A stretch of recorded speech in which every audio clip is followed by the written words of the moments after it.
got some feedback on my previous video talking about which handheld console should you buy, and I looked at quite a few different options.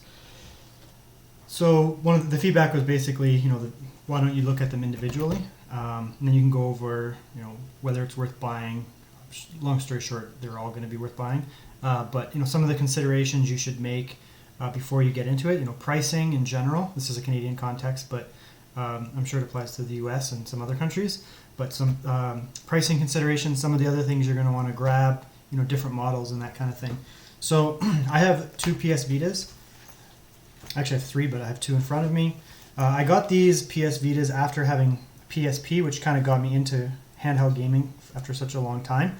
The PSP is a wonderful machine. I actually ended up selling mine for the same price I paid after modding once I got a Vita, because I find it's not redundant, that's not the right way to say it, but I found that I wasn't using it. So why not let somebody else have the fun?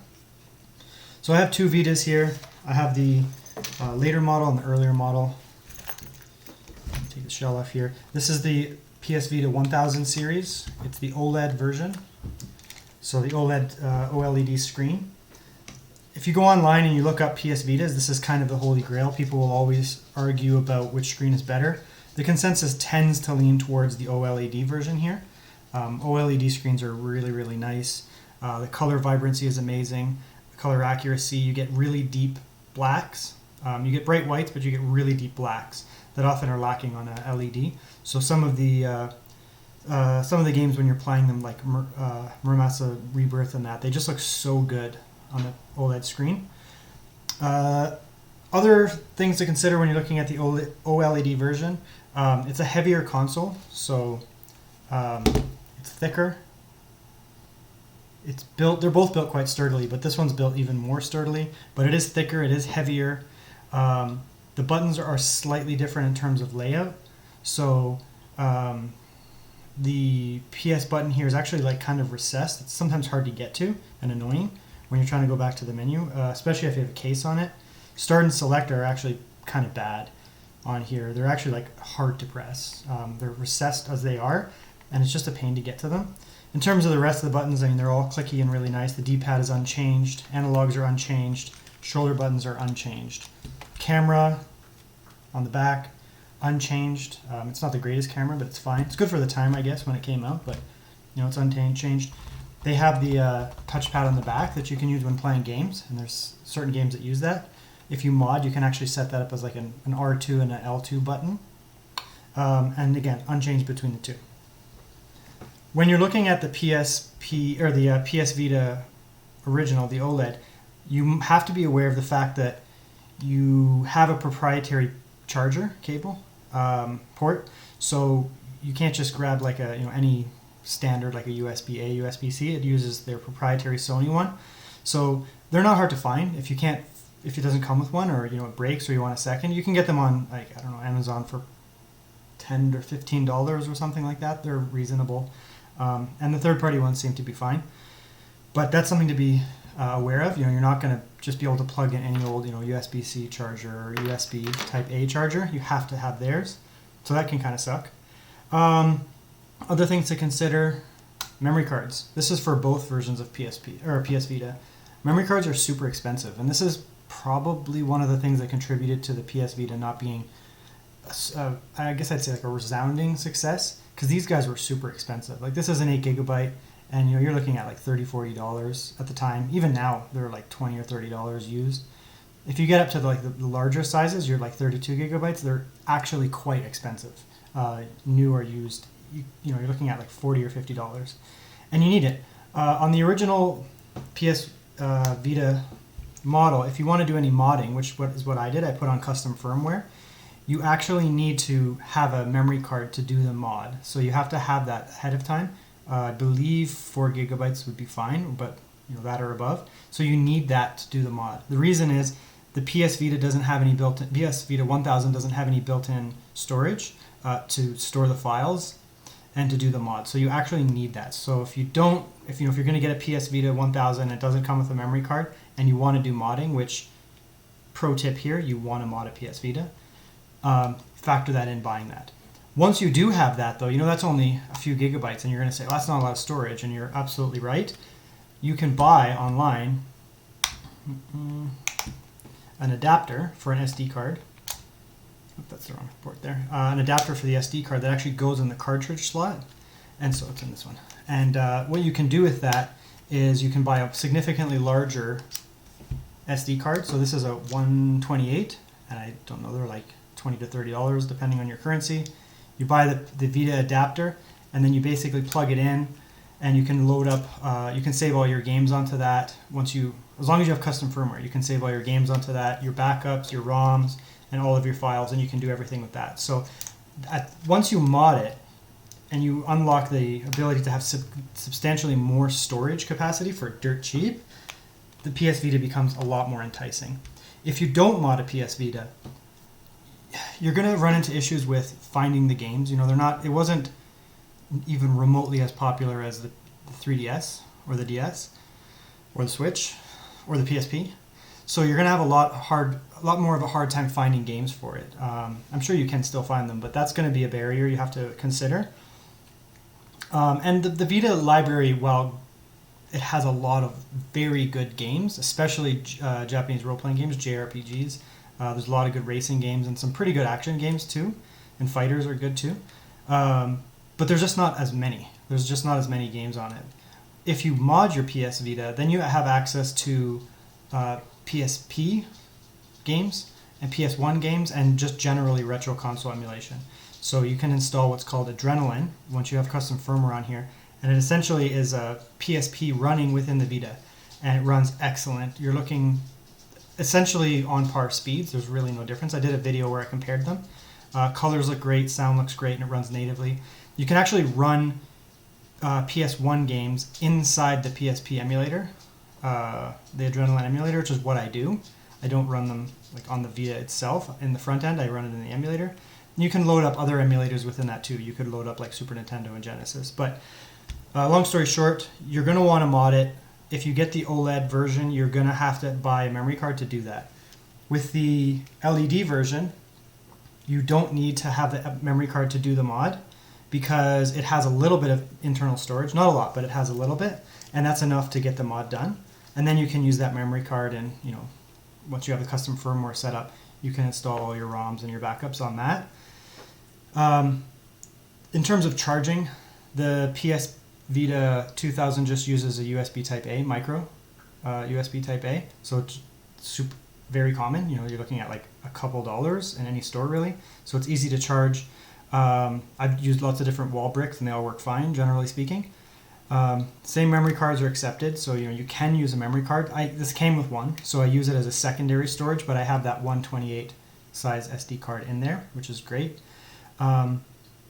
The screen between them, technically the LED is inferior in terms of like color range, like especially those dark colors, but you have a couple of advantages to it. It's brighter in terms of if you're playing with it outside, you can definitely see better on it. The Vita doesn't have great outdoor. If it's sunny out, you always struggle a bit, but it's fine. It's better on the LED. You end up getting better battery life because it's an LED too. I believe the batteries are identical in size, in capacity, but you get more life out of an LED. Once you install a custom firmware, which I did, there's a very easy tweak where you can just go in and edit a text document and you can increase the color saturation on this. And it makes them a lot more on par. Not exactly, but a lot more on par. And so at that point, you're not making a dramatic compromise. It's definitely a thinner device. It's lighter. Kind of as a spoiler to my other videos, the Vita has the best in-hand field of any console, any handheld console. It's much more ergonomic than the DS lines. This significantly smaller than a Switch, smaller than a Switch Lite even. It's kind of the perfect size. The screen is quite large. The ratio is quite large, and it feels very premium, whichever one you use. The 1000 version is a little bit heavier, but still feels great. Analogs feel great, buttons feel great, but I guess the size of the LED one is just so easy to pop into your pocket and just go about your business, and it's really great. Battery life on both of them, I would average around 6 on maybe 5 to 6 on this one here, the 1000. these are both in excellent condition. So, the batteries weren't super degraded, but they're still the original batteries. So, there could be a bit of wear and tear on them over time. But I'm getting about 5 or 6. So you're beating out the Switch for sure, easily with that. The LED one could be because it's newer, like physically the machine is newer, but I'm getting probably 6 to almost probably 8 or 9 hours on this with no problem, with pretty heavy gameplay like Persona 4 and that. So those are a couple things to consider. Once you actually do the mod, you open up emulation. You can get in here and you can install let's open up this one here. You can install RetroArch in here, and then you have access to basically really any emulator. I would say PS1 era. I mean, the PS1 you're going to want to run, in my opinion, in Adrenaline as the PSP version. But you can run PS1 on here, it'll work fine, and anything before that. So N64 doesn't work well, just doesn't. Saturn doesn't work well. They're both slow. But Super Nintendo, Genesis, Sega CD, TurboGrafx, and anything before that obviously work marvelous. They're perfect. The sound is great, emulation is great, no issues. I've had a few weird hiccups with Game Boy Advance specifically, and I don't think it's a power thing. It could be a compatibility thing. Mario Golf on the Game Boy Advances, I don't know, when you hit the ball it goes all weird and the sound gets funny.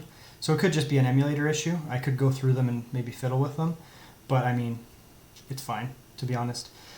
Yeah, so that's a couple things to consider in terms of that. In terms of pricing, these are overpriced right now because availability, where a lot of things are lower production right now because of what's going on in the world. So they're overpriced, in my opinion. I got the OLED one for my first one I got for $100. This one I got for $120 in really good condition, which is actually a good price for the OLEDs. They're harder to find because they're older and they stopped their production earlier, and they've worn out over time, so they're hard to find in good condition. You can buy them on eBay, but a lot of times they're quite inflated. You're looking at hundreds of dollars for something that's very top tier quality. Locally, I've seen them obviously around 120, 130. That's rare nowadays. I see them now around for $250, which is super expensive in my opinion. Don't pay that much. It's too much. Just wait. You're going to want to pay under $150 or less for an OLED one. You just don't want to do it. If you're really into it, I mean, a couple $100 for the Vita OLED is still amazing. Once you mod it, the number of games you can get access to and just the quality of the machine, you're not going to be disappointed with paying $200. That's the same price as a Switch Lite. And once you mod it, you can't mod a Switch Lite. So that's one thing. Once you mod this, you have far, far, far more games than you're going to get on a Switch Lite. So that's one thing. The LED ones go cheaper. Typically I see them nowadays again for $200 to $250. This is Canadian, by the way, locally. eBay may be a bit cheaper, but the quality is not necessarily great. One of the issues is within the last year, these were officially discontinued around a year ago. And so what happened is people were buying them up from Japan because they're you can play region unlocked games. You just basically have a button difference there. But so people were buying all the ones from Japan for really good price, and then the price just skyrocketed up, and now they're harder to find. But locally, I mean, maybe $150 is pretty reasonable. If you can get a good deal, $100, that's excellent. I mean, that's a very good deal. But probably up to $200 would be my max I would pay for this. Even that's pushing it a bit. If you see those prices right now, it's just because of supply and demand. It'll go down. In theory, it'll go down at some point. But again, you're going to want to mod it because the games are just hard to find. And you just want access to everything. And it's such a good emulation machine. There's tons of videos on YouTube that talk about how good, what's the best emulation machine? Should you get a dedicated emulation handhold? And a lot of them just say, no, just get a Vita. Really, just get a Vita. They're cheaper. They're readily available. Depending on where you are, they're readily available. You can usually get one with good condition. And the emulation is great. There's only a few issues. You're not going to get anything N64 or above. But other than that, they're fine. You can overclock them. So once you mod the PS Vita, that's one of the main things I do. I mod them. So Persona 4 Golden was a little bit slow at times. I modded them, and then you can overclock them, which doesn't really affect the battery, to be honest. Heat fine. And then you just get those really nice frame rates when you're playing your game. So that's another thing you can do. with modding. And there's tons of homebrew games like ports of Doom, ports of Quake. You know, obviously every system in the world has Doom on it, like a potato, basically. But yeah, so basically my verdict is obviously get one. I mean, you knew that coming in. I was going to obviously talk about it and say that, yes, you should get it. But can be considerate of price. They are overpriced right now. But you're not going to go wrong with either of them. People come online and they say, oh, should I get the OLED? You know, I can't find the OLED. All I can find is the LED. And like purists are like, no, you have to get the OLED. That's not true. I play my LED one way more than my OLED one, just because it's slightly more ergonomic. It's easier to charge, and I also don't want the OLED to degrade. But you're fine with both. Whichever one you get, just be happy with it. Don't feel like you're compromising by going with the LED. I mean, you can't beat the original one in terms of just the quality of the screen, but don't feel like, oh, I'm getting the LED and I'm compromising, so I should be sad about that. No, they're both wonderful. Get to it. You know, cases for them you can get still on Amazon for dirt cheap, like $8 or something like that. You're going to want to install a screen protector. These came as a combo. It came with this case and the screen protector, this case and the screen protector. Be aware that the screen sizes are not, the actual protectors are not the same, so they're not uniform. So you can't get one for this and necessarily install it in the other. As far as I recall, I'm almost certain that they can't be the same. I feel like I bought one and it wasn't compatible, but don't quote me on that. But you're basically looking at $15 for a screen protector, the case here, the little memory card adapter. I think it was $15. So I mean, you're not paying a lot to basically get the most out of the device once you get that investment. And you know, SD cards are super cheap. It's a micro SD, 32 gigs. I don't know, like $10 Canadian maybe. So I mean, you're not paying a lot for them. So yeah, highly recommend it. If you can get a good price on it, go for it. You won't be disappointed.